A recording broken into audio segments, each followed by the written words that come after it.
Hello everyone and welcome to the first encounter of the current and former world champion. It is Liren versus Magnus Carlsen in the Freestyle Chess Go.A.T Challenge 2024, and as I've mentioned in the previous video, they will also meet each other over the board in regular chess in the Grand K Chess Classic, where they will face each other in slow rapid time format. But now let's check it out. It's day 2 of this event and players are still qualifying for the main event to see who gets what pairing in the classical time section. So let's check it out. Ding with the white pieces opens with pawn to f4, and as you can see, it's a really fine setup. You have the two knights here, the two bishops here, the king in between the rooks. So for example, if you want to castle kingside, you have to remove a lot of pieces here to get your king all the way there. Okay, the bishop can remain on h1, but still very interesting stuff. Pawn to f5 and now pawn to c4. So okay, you've freed up your bishops here, and now also the c file, you have the rook supporting the pawn, and Ding starts pushing it. Magnus replies with c6, meaning he wants to have the option of playing d5, g3 opening up the light square bishop as well, and g6. Of course, it makes sense for both of them to make their bishop pair fully operational. So here we have knight to d3, knight to d6, knight to e3, and knight to e6. And this is already looking like a mad position. Knight to e5, getting the knight to an excellent square, and now Magnus strikes with pawn to g5.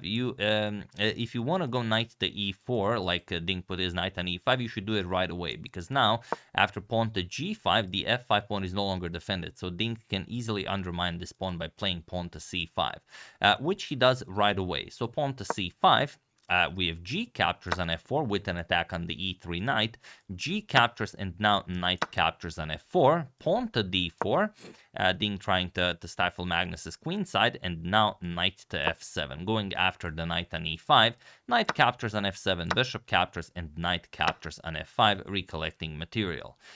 Bishop g6 by Magnus, very nicely placing the bishop to x-ray that king on b1, pawn to e4, also excellently played by Ding, countering the bishop, and the pawn is nicely defended by the bishop on h1, and pawn to d5, of course, going after this pawn, so it makes sense to play c captures on d6 en passant, which Ding does. E captures on d6, and now bishop to f2. He also wants to put his bishop on g3 to go after Magnus's king on b8. We have queen to f8, now putting more pressure on this knight, and queen to g4, defending the knight on f5 and also putting pressure on the knight on f4. We have bishop captures on f5, and now queen captures on f5, queen captures, and pawn captures. And now Magnus, get this, castles kingside. So how do you castle? Of course, you get your king all the way to g8, and the pieces will assume their rightful places as if it were castling in regular chess. So okay, the f5 pawn is attacked. The Ding wants to defend it, bishop to e4, but the problem is, how do you defend the d4 pawn? And Magnus shows the weakness of the d4 pawn. He plays pawn to d5, attacks the bishop, and now bishop back to c2 and knight to h3, attacking the bishop on f2. And yeah, the problem is just how do you defend this d4 pawn? If you go for bishop to e3, then just rook a to e8, and you can't really keep defending this pawn. These two squares are covered by the knight. If you play rook to e1, of course, then just bishop captures on d4, as the rook on e1 is undefended, and that's pretty much it. You're going to have to give up the d4 pawn. So instead, Ding plays rook to f1, and Magnus just collects. Knight captures on f2, rook captures, and bishop captures on d4. And okay, Magnus is up a pawn, but still, it's a bishops of opposite color. One extra pawn shouldn't be all that impressive. So rook to g2 by Ding, king to f7, and now queenside castles by Ding. We have rook to g8 offering a rook trade, and rook to e2. As Ding is down in material, he wants to keep the heavy pieces on the board. Bishop to f6, and now rook d to e1. So like I said, one pawn is not enough to win the game. What Magnus will try, of course, is double up on the g file, then trade off a pair of rooks, and then try to go after this lonely h2 pawn. We have rook to g4, preparing preparing to bring the other rook into the game. Rook to e6, and now rook to g2. Dingo's rook 1 to e2. He, of course, has to defend his h2 pawn, rook 1 to e2, and Magnus trades. Rook captures, and now rook to g8. Again, preparing to activate the rook and to go after this h2 pawn. We have bishop to d3, rook to g4. We have king to c2, improving the position of the king, rook to h4, going after the h2 pawn, and as it's on a dark square, the dark square bishop will be able to help out attacking this pawn. We have pawn to b3, and bishop to e7. Now going for bishop to d6 to attack the pawn.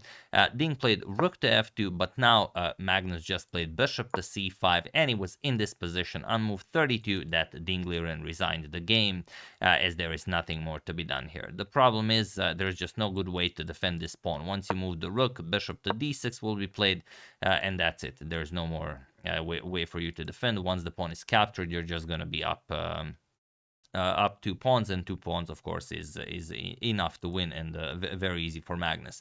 And the Ding was ahead on time here. Let me just quickly check. Yeah, Ding even had almost 16 minutes on the clock. Magnus was down to 5 minutes, but with 2 extra pawns for Magnus, of course, this is no contest. So yeah, the first ever encounter between the former and the new world champion ends by Magnus. Well, the former world champion defeating the current world champion. So very nicely done by Magnus. Ding really isn't doing well in this tournament, so hopefully he will recover in the classical time format, and we will see more impressive chess from the world champion. But you know, we'll see how it goes. And yeah, very much looking forward to their clashing Grand K Chess Classic in normal chess. So yeah, that's the game. Hope you guys enjoyed it. Very nicely done by Magnus, as usual. Very instructive, grabbing a pawn and then Ding resigning before Magnus wins another one. Looked very you know, simple, but that's how it is when Magnus plays good chess. So yeah, once again, hope you enjoyed it. I would like to thank Pat Kupinger, David Benz, Peter Albert, Robert Arathun, and David Gasparian for a contribution to my channel. Thank you a lot. I really appreciate it.